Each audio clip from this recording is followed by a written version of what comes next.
قرآن مجید کے اندر فرمایا وَلِلَّهِ عَلَى النَّاسِ حِجُّ الْبَيْتِ مَنِ اسْتَطَاعَ إِلَيْهِ سَبِيلًا، لوگوں پر اللہ تعالیٰ کے گھر کا حج فرض ہے جو وہاں تک جانے کی استطاعت رکھتے ہوں۔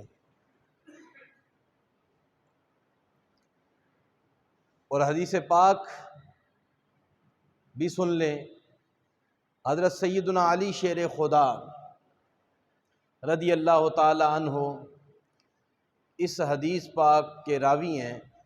آپ فرماتے ہیں کہ امام الانبیاء صلی اللہ علیہ وسلم کا ارشاد مبارک ہے فلا علیہ ان یموت یہودیا او نصرانیا، مشکات شریف کے اندر یہ حدیث پاک موجود ہے۔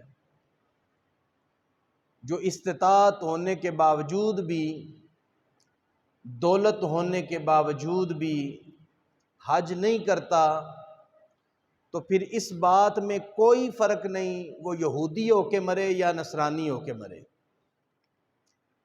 یعنی اس کا جو ایمان پہ خاتمہ ہے وہ شک میں قرار دے دیا گیا ہے۔ استطاعت ہونے کے باوجود بندہ جان بوجھ کر حج میں تاخیر کرے تو یہ گناہگاری ہے، اور حج کا کوئی انکار کر دے یہ تو اسلام سے ہی بندہ خارج ہو جاتا ہے۔ لہذا زندگی میں جب بھی استطاعت بنے تو پہلی فرصت میں حج کرنا یہ فرض ہے۔ اس کی بڑی برکتیں ہیں۔ بعض بندے سمجھتے ہیں کہ حج پہ پیسہ لگا دیا گیا تو پھر پیسہ آئے گا کہاں سے؟ اتنا پیسہ لگائیں گے تو پیسہ تو لگ جائے گا، پھر پیسہ کم ہو جائے گا۔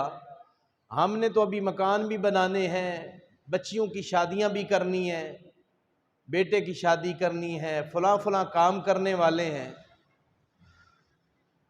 ارے بھائی، اللہ کے محبوب علیہ السلام نے تسلی دی ہے۔ اس حدیث پاک کے راوی حضرت عبداللہ بن مسعود رضی اللہ تعالی عنہ ہیں، مشکات شریف کے اندر حدیث پاک موجود ہے۔ آپ فرماتے ہیں کہ امام الانبیاء نے فرمایا کہ حج اور عمرہ محتاجی کو، فقر کو، بھوک کو گھر سے اس طرح نکالتا ہے جس طرح بھٹی کے اندر لوہا ڈالا جائے، سونا ڈالا جائے، چاندی ڈالی جائے تو بھٹی کے اندر سونا، چاندی اور لوہا ڈالنے سے جیسے میل ختم ہو جاتی ہے، حج عمرہ کرنے سے گھر سے محتاجی ختم ہو جاتی ہے، فقر و فاقہ نکل جاتا ہے گھر سے، گناہ بھی ختم ہو جاتے ہیں۔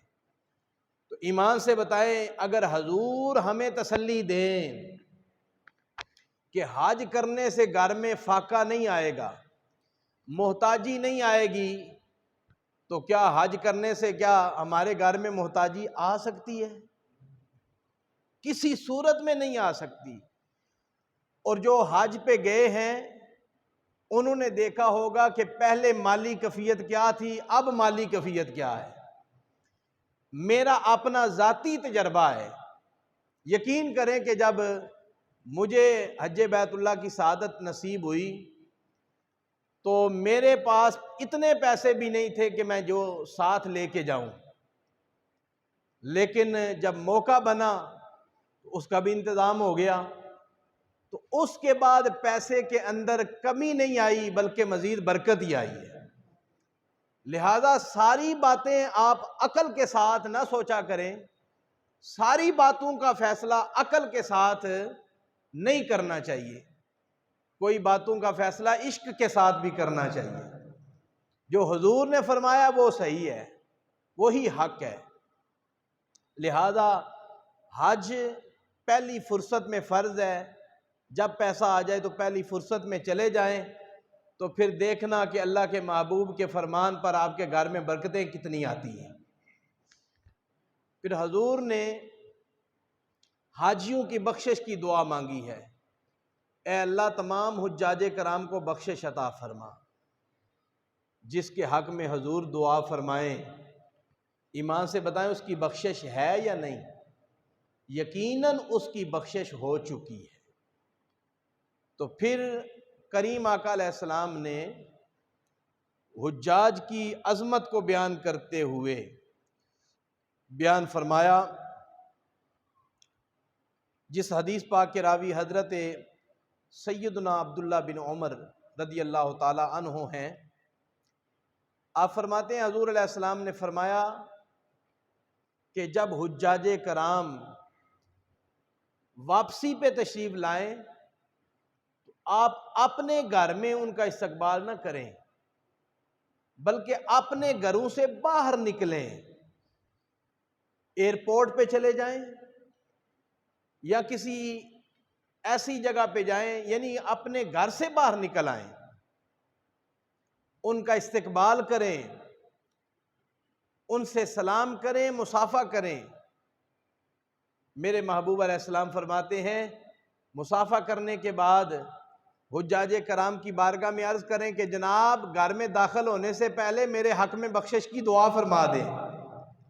تو حضور فرماتے ہیں وہ تو خود بخشے ہوئے ہیں، جن جن کے حق میں بخشش کی دعا مانگیں گے اللہ ان کو بھی بخش دے گا۔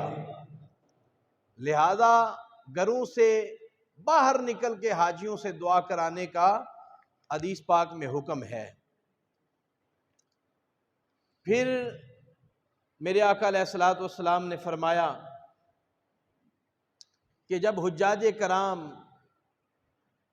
حرم کعبہ میں داخل ہوتے ہیں، پہلی نظر جب بیت اللہ کی در و دیوار پہ پڑتی ہے، ابھی حج مکمل تو سارا ہی رہتا ہے نا، صفا مروہ پہ انہوں نے جانا ہے، میدان عرفات میں جانا ہے، مزدلفہ میں جانا ہے، منا میں جانا ہے، طواف رخصت کرنا ہے، طواف زیارت کرنا ہے، اور شیطانوں کو کنکریاں مارنی ہیں۔ یہ سارے معاملات ابھی رہتے ہیں۔ سنیں بیت اللہ میں جانے کی عظمت کیا ہے۔ میرے کریم نبی فرمانے لگے من نظر الى الکعبۃ ایمانا وتصدیقا خرج من الخطایا کیوم ولدته امہ۔ حضور فرماتے ہیں بیت اللہ پر جب پہلی نظر پڑتی ہے، جب پہلی نظر پڑتی ہے تو بیت اللہ کی پہلی نظر پر ہی اللہ تبارک و تعالی دیکھنے والے کے سارے گناہوں کو معاف فرما دیتا۔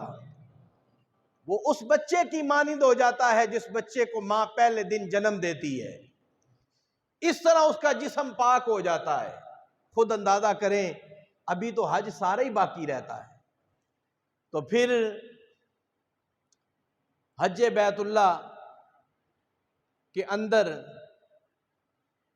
خانہ کعبہ پر نظر ڈالنے سے اگر جسم پاک ہوتا ہے تو کیا گنبد حضرا پہ نظر ڈالنے سے پھر کیفیت کیا ہوتی ہے جی؟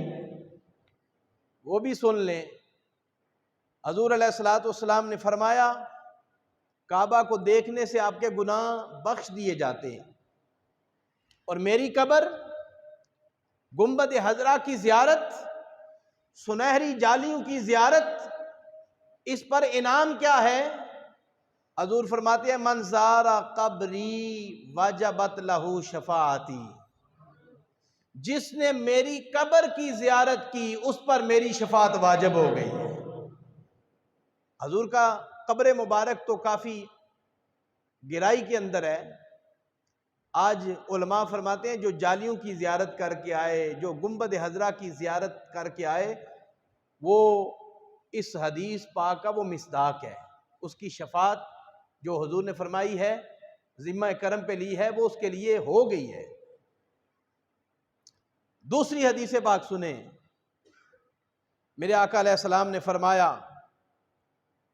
من زار قبری بعد وفاتی فکأنما زارنی فی حیاتی، جس نے میرے وصال کے بعد میری قبر کی زیارت کی وہ ایسے ہی ہے جیسے اس نے میری حیات کے اندر میری زیارت کی ہے۔ اللہ اکبر۔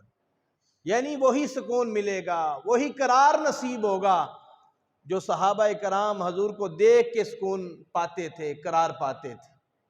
اور یقین کریں آج بھی کیفیت وہی ہے، جو گئے ہیں وہ جانتے ہیں، آج بھی اسی طرح سکون نازل ہو رہا ہے، آج بھی اسی طرح قرار کی دولت وہاں سے نصیب ہو رہی ہے۔ میں صرف مختصراً حدیث پاک عرض کر رہا ہوں تاکہ ہمیں مکہ اور مدینہ کی عظمت کا پتہ چلے۔ اب تیسری حدیث پاک حضور نے فرمایا من حج ولم یزرنی فقد جفانی، دارقطنی کے اندر حدیث پاک ہے۔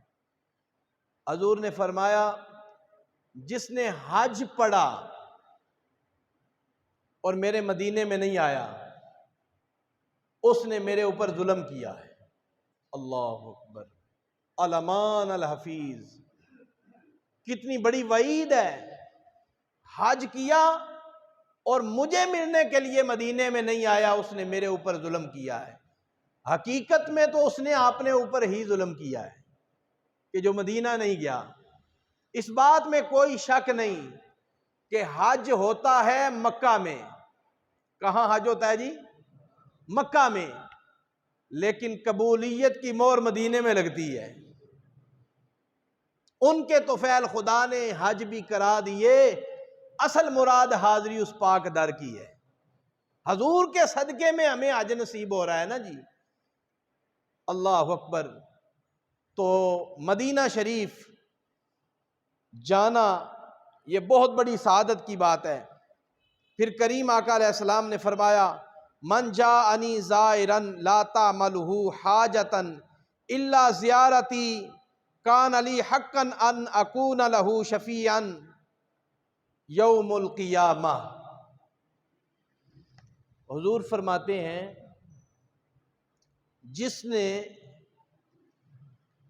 خانہ کعبہ شریف میں حج پڑھا مکہ شریف کے اندر، پھر وہ مجھے ملنے کے لیے آیا، زائرن، وہ میری زیارت کے لیے آیا، لا تعملہ حاجتن، اسے میرے ملاقات کے علاوہ اور کوئی حاجت نہ تھی، نہ وہ تجارت کے لیے آیا نہ کسی اور مقصد کے لیے آیا، صرف وہ مکے سے چلا مدینہ منورہ کی طرف کہ میں اپنے نبی کی جا کے زیارت کر کے آؤں، میں حضور کے روضہ مبارک کی زیارت کر کے آؤں، میں مدینہ شریف کی زیارت کر کے آؤں۔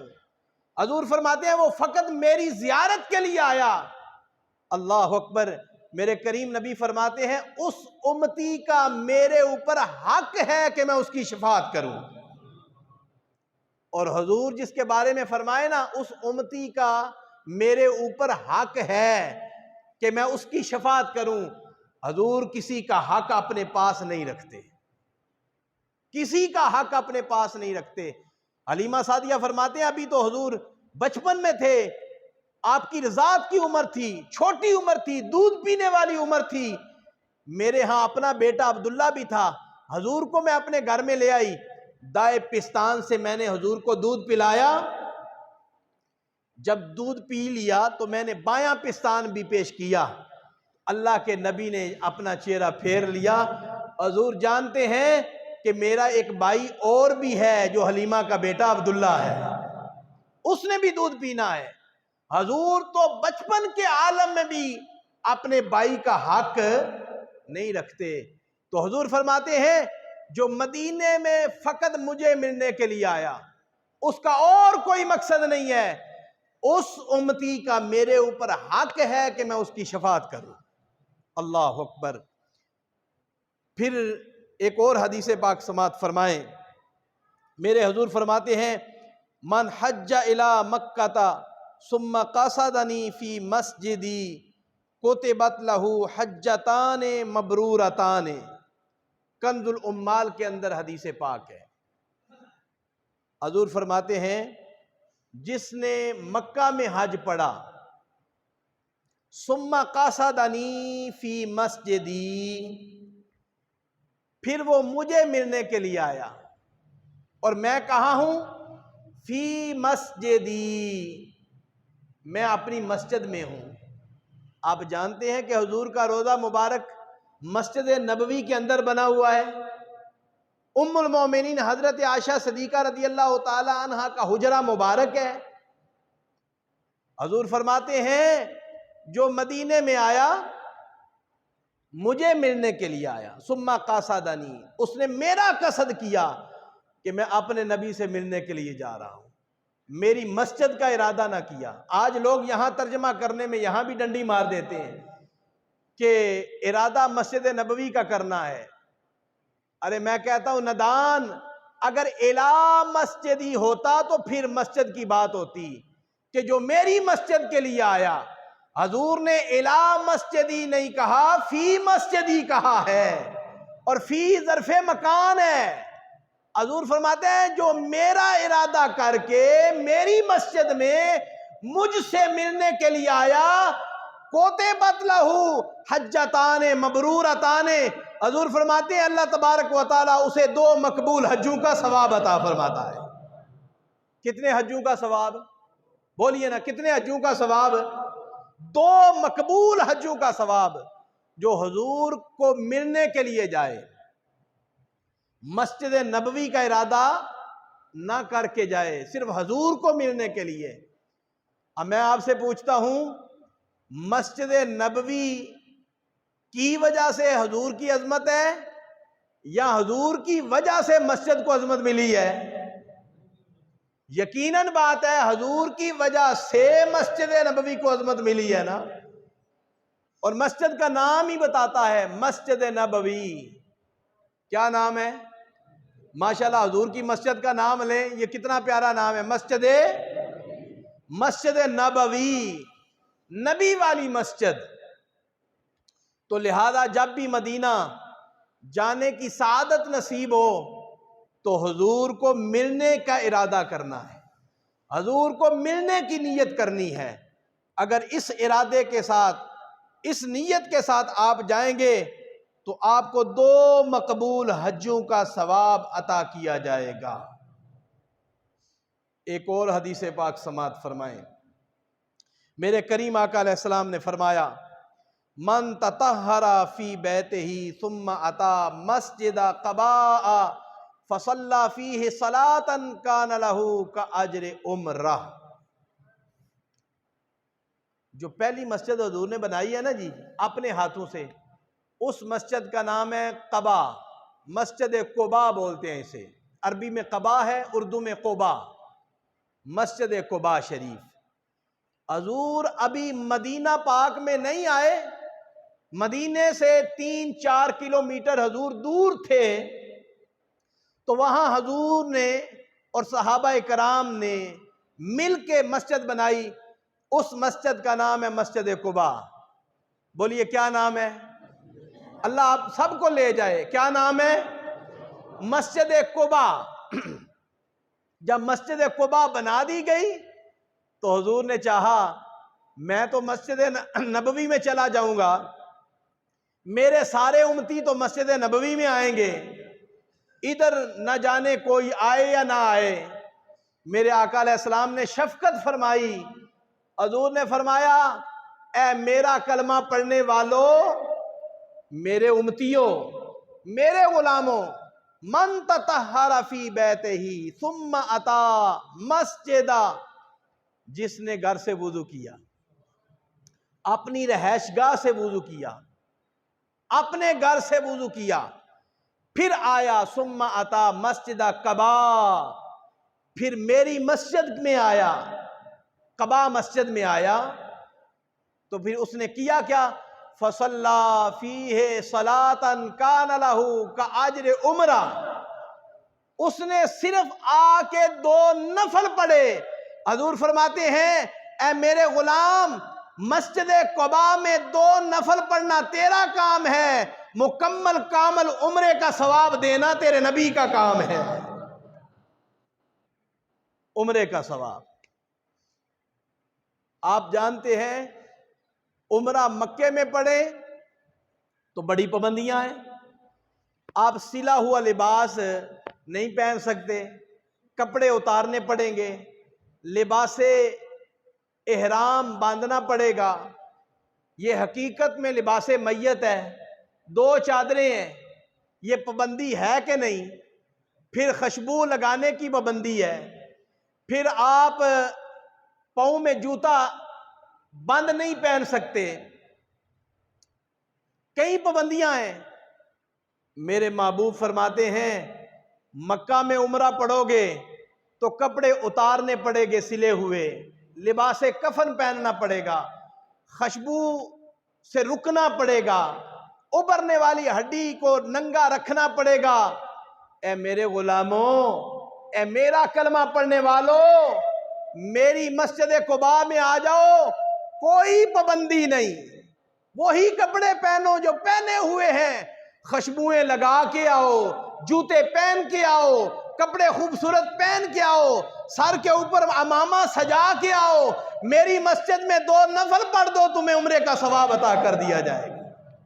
اللہ اکبر، عمرے کا ثواب مسجد قباء میں۔ اب ذہن میں سوال پیدا ہوتا ہے کہ قباء مسجد میں 2 نفل پڑھیں تو عمرے کا ثواب ہے، کتنا ثواب ہے جی؟ تو پھر تو ذہن میں سوال عاشقوں کے ذہنوں میں آتا ہے، اگر مسجد قباء میں 2 نفل پڑھنے پر عمرے کا ثواب ہے تو پھر رسول پاک کی جو مسجد ہے جہاں حضور نے 10 سال گزارے ہیں، جس مسجد میں حضور بار بار آتے جاتے رہے، نمازیں پڑھاتے رہے، حضور وہاں جماعتیں فرماتے رہے، خطبے جمعے کے پڑھتے رہے، اس مسجد نبوی کے اندر نماز پڑھنے کا ثواب بھی تو بڑا ہونا چاہیے نا۔ سنیں وہ حدیث پاک، میں عرض کرتا ہوں مسجد نبوی کے اندر نماز پڑھنے کا کتنا ثواب ہے۔ وفاء الوفا کتاب کا حوالہ دے رہا ہوں، حضور نے اپنی مسجد کے بارے میں فرمایا، من تطہر فی بیتہ ثم اتا فی مسجدی ھذا فصلی فیہ کان لہ کحجۃ کاملۃ، کحجۃ کاملۃ۔ آپ سنیں گے ترجمہ تو ایمان تازہ ہوگا۔ حضور فرماتے ہیں جس نے اپنی رہائش گاہ میں وضو کیا، طہارت حاصل کی، میری مسجد میں آیا، کس مسجد میں؟ مسجد نبوی میں، حضور والی مسجد، گھر سے وضو کر کے میری مسجد میں نماز پڑھنے آیا۔ کون سی نماز؟ فجر کی نماز، ظہر کی نماز، عصر کی نماز، مغرب کی نماز، عشاء کی نماز۔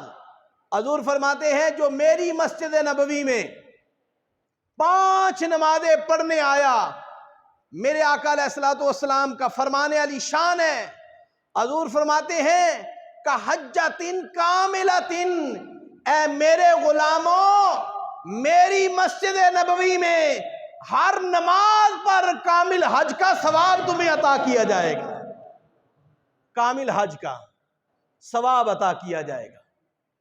اللہ اکبر، یہ مسجد نبوی کی شان ہے بھائی، مسجد نبوی کی۔ کعبہ میں سال میں 1 حج ہوتا ہے، مخصوص دن ہے، مخصوص ایام ہے۔ بندہ کہے یا اللہ میں دوسرا حج کرنا چاہتا ہوں، جواب آتا ہے اگلے سال آنا۔ اگلے سال مدینہ منورہ سے آواز آ رہی ہے، رحمت للعالمین نبی کی آواز آ رہی ہے، کریم آقا علیہ السلام کی آواز آ رہی ہے، آخر الزمان نبی کی آواز آ رہی ہے، اے میرے غلاموں، مکے میں تو سال میں 1 حج ہوتا ہے، اگر دن میں 5 حج کرنا چاہتے ہو تو میرے مدینے میں آ جاؤ، میری مسجد نبوی میں آ جاؤ، یہاں روزانہ 5 حج ہوتے ہیں۔ کتنے حج ہوتے ہیں؟ ذرا بلند آواز سے بولے، کتنے حج ہوتے ہیں؟ اب روزانہ 5 حج ہوتے ہیں، اگر سال کا حساب کریں تو پھر تو بہت لمبی لسٹ تیار ہوتی ہے۔ یہ مسجد نبوی کی شان ہے، مسجد نبوی کی۔ اللہ اکبر۔ محترم حاضرین، پھر مسجد نبوی ساری مسجد بڑی شان والی ہے، بڑی عظمت والی ہے، بڑی رفعت والی ہے، لیکن وہ حصہ جس کے بارے میں حضور کا فرمان ہے ما بین بیتی و منبری روضۃ من ریاض الجنہ، فرمایا میرے گھر سے لے کر میرے منبر تک یہ جنت کے باغوں میں سے باغ ہے، جنت کے باغوں میں سے، بولیے نا، جنت کے باغوں میں سے باغ ہے۔ بھائی باغ بنا کیسے؟ یہاں حضور کے قدم بار بار لگتے ہیں، حضور اپنے گھر سے آتے مصلی کی طرف، منبر کی طرف نماز پڑھانے کے لیے بار بار حضور آتے ہیں۔ حضور فرماتے ہیں جو چاہتا ہے کہ میں جنت میں نفل پڑھوں وہ ریاض الجنہ کے اندر نفل پڑھے، وہ سمجھے کہ میں نے جنت میں نفل ادا کی ہے۔ آج دنیا بڑی بیتاب ہے، وہاں جاتی ہے اور بڑی کوشش ہوتی ہے وہاں نفل پڑھنے کی، اب تو نفل پڑھنے زیادہ ہی مشکل ہو گئے ہیں، حضور کے دیوانے جو زیادہ ہو گئے ہیں، حضور کے غلام جو زیادہ ہو گئے ہیں، اب ان کو باہر روک لیا جاتا ہے، باقاعدہ پھر ٹائم لینا پڑتا ہے، اگر ٹائم مل جائے تو پھر وہاں نفل پڑھنے کی سعادت ملتی ہے، چونکہ پبلک زیادہ، عوام زیادہ ہو گئی ہے۔ اللہ اکبر، آج دنیا وہاں جا کے نفل پڑھتی ہے۔ تو محترم حاضرین، پھر حضور علیہ السلام کا فرمان ہے کہ میرے مدینے کی شان ہے فَإِنِّي أَشْفَعُ لِمَنْ يَمُوتُ بِهَا، جو میرے مدینے میں مرے گا، میرے مدینے میں، حضور فرماتے ہیں میں اس کی شفاعت کروں گا۔ امام مالک رضی اللہ تعالیٰ عنہ نے ایک حج کیا ہے، اس کے بعد زندگی بھر مدینے سے باہر نہیں نکلے۔ کسی نے کہا اے امام مالک آپ دوسرا حج کیوں نہیں کرتے؟ آپ فرمانے لگے حج تو ایک ہی فرض ہے، وہ میں نے کر لیا ہے، اب مدینے سے باہر اس لیے نہیں نکلتا کہیں مدینے سے باہر موت نہ آ جائے۔ اور حضور کا فرمان ہے کہ جو میرے مدینے میں مرے گا میں اس کی شفاعت کروں گا۔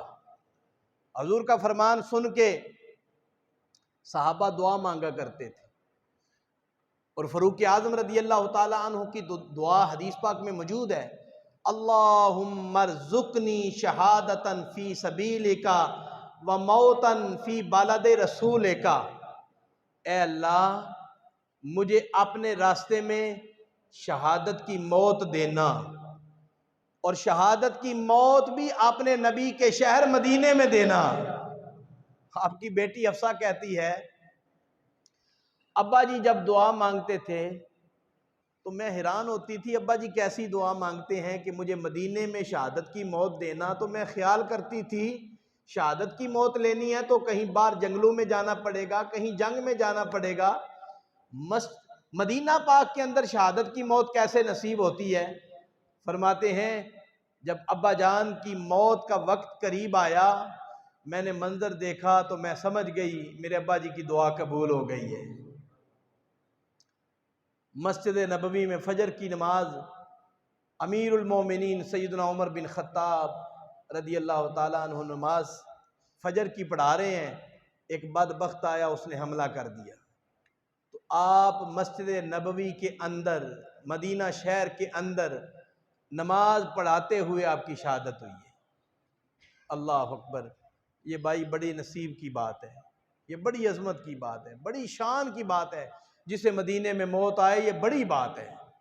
کئی لوگ ہمارے یہاں سے جاتے ہیں انہیں مدینے میں موت نصیب ہوتی ہے، اور مدینے میں مرنے کے لیے پیسہ زیادہ ہونا ضروری نہیں ہے کہ بندہ کہے کہ میرے پاس پیسہ زیادہ ہوگا تو میں مدینے میں مر سکتا ہوں، نہیں، یہ قسمت کی بات ہے۔ موت تو آنی ہے، اگر مدینے میں موت آئے یہ نصیب کی بات ہے۔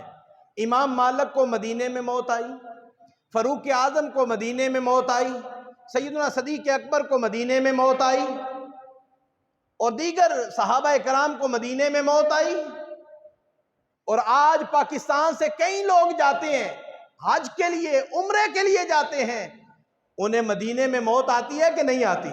کئی خوش نصیب لوگوں کو مدینے میں موت آئی ہے، اور یہ بڑی نصیبی ہے، بڑی خوش نصیبی ہے۔ اور میرے اپنے جو سسر ہیں، میرے اپنے سسر، ان کے نصیب بھی بڑے اونچے تھے، وہ بھی عمرے کے لیے گئے، عمرہ پڑا، اور عمرہ پڑھنے کے بعد مدینہ شریف کی ساری زیارتیں کی، اور ساری زیارتیں کرنے کے بعد مدینہ پاک کے اندر انہیں موت نصیب ہو گئی۔ پھر انہوں نے ہم سے پوچھا کہ واپس لائیں؟ لانے میں بڑی دشواری ہے۔ تو ہم نے کہا کہ اگر واپس نہ لائیں تو کریں گے کیا؟ وہ کہنے لگے کہ عمرے والے اگر واپس نہ بلائے جائیں تو انہیں جنت البقیع میں دفن کر دیا جاتا ہے۔ تو ہم نے فیصلہ دے دیا کہ موت مدینے میں آئی ہے تو انہیں دفن بھی انہیں جنت البقیع کے اندر ہونے دیجیے۔ بڑے بڑے غوث، بڑے بڑے کتب، ابدال، ولی، مشائخ، علماء، حفاظ، قاری دعائیں مانگتے ہیں، اے اللہ مدینے میں موت نصیب ہو جائے اور قبر بنے تو جنت البقیع کے اندر بنے۔ میں نے کہا ساری دنیا تو دعائیں مانگتی ہے، انہیں مدینے میں موت نصیب ہو گئی ہے تو پاکستان لانے کی ضرورت ہے، وہیں دفن کر دیا جائے۔ یہ بڑی سعادت کی بات ہے۔ اللہ اکبر، اللہ اکبر۔ تو محترم حاضرین، مدینہ بھی شان والا ہے، مکہ بھی شان والا ہے۔ حضور نے دعا مانگی ہے، وہ دعا کیا ہے؟ اللہم اجعلنی بالمدینۃ ضعفی ما جعلتا بمکہ من البرکات۔ اے اللہ جتنی برکت مکہ میں رکھی ہے نا، اس سے دگنی برکت مدینے کو عطا فرما۔ اللہ اکبر۔ مدینے کے ترازو میں برکت دے، مدینے کے دکانداروں کو برکت دے، مدینے کے سا میں برکت دے، مدینے کے مد میں برکت دے، اور مدینے کے اندر رہنے والے ہر شخص کو برکت دے۔ اس قدر حضور کو مدینے والوں سے پیار ہے، میرے کریم نبی فرماتے ہیں، اے میرے غلاموں، میرے مدینے کے لوگوں سے جب چیز خریدنے لگو نا، وہ جتنے پیسے مانگے دے دیا کرو، انہیں دے دیا کرو۔ حضور اہل مدینہ پہ اتنے مہربان ہیں۔ مکے والوں کے بارے میں حضور کا فرمان نہیں ہے، فرمایا مکے والے پیسے جتنے مانگے کم کراؤ، ضروری ہے کرا لو، جتنے بچتے ہیں بچا لو، پر مدینے والوں پر حضور اتنے مہربان ہیں، فرمایا میرے مدینے میں جنہوں نے دکانیں بنائی ہوئی ہیں، اے سودا لینے والوں، وہ جتنے پیسے مانگے نا دے دیا کرو۔ اللہ اکبر۔ اہل مدینہ سے حضور کو اتنا پیار ہے، حضور ان کے لیے دعائیں مانگ رہے ہیں، یا اللہ ان کو دگنی برکت عطا فرما۔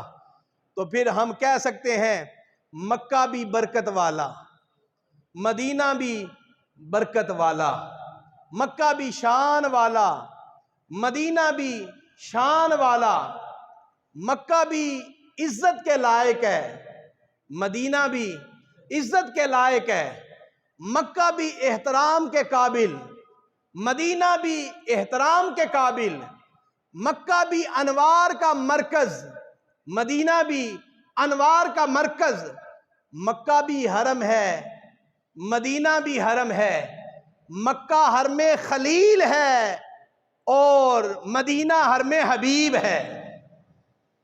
پیار سے کہنا سبحان اللہ۔ اور سنیں، مکہ میں عرفات ہے، مدینہ میں نجات ہے، مکہ میں رکن یمانی ہے، مدینہ میں فضل ربانی ہے، مکہ میں حجر اسود ہے، مدینہ میں صدائے سرمد ہے، مکہ میں صفا مروہ ہے، مدینہ میں گنبد خضرا ہے، اور مکہ میں لبیک اللہم لبیک ہے، مدینہ میں یا نبی سلام علیک ہے۔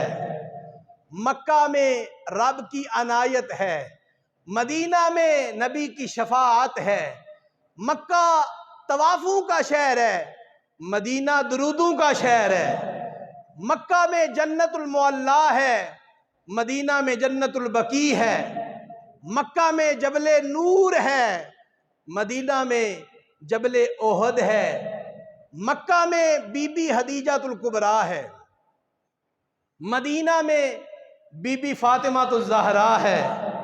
ارے مکہ مکہ ہے اور مدینہ مدینہ ہے، مکہ میں بیت اللہ ہے، مدینہ میں خود رسول اللہ ہے، خود رسول اللہ ہے۔ مکہ میں تو اللہ کا گھر ہے نا جی، اور مدینہ میں امام الانبیاء کی ذات موجود ہے۔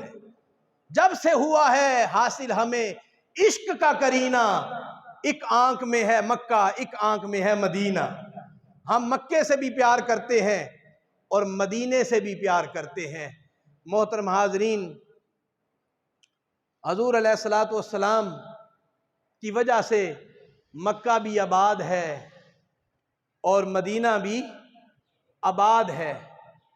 حضرت سیدنا ابراہیم خلیل اللہ علیہ السلام نے دو دعائیں مانگی ہیں، دو دعائیں، وہ دونوں قرآن کے اندر موجود ہیں اور دونوں ہی قبول ہیں۔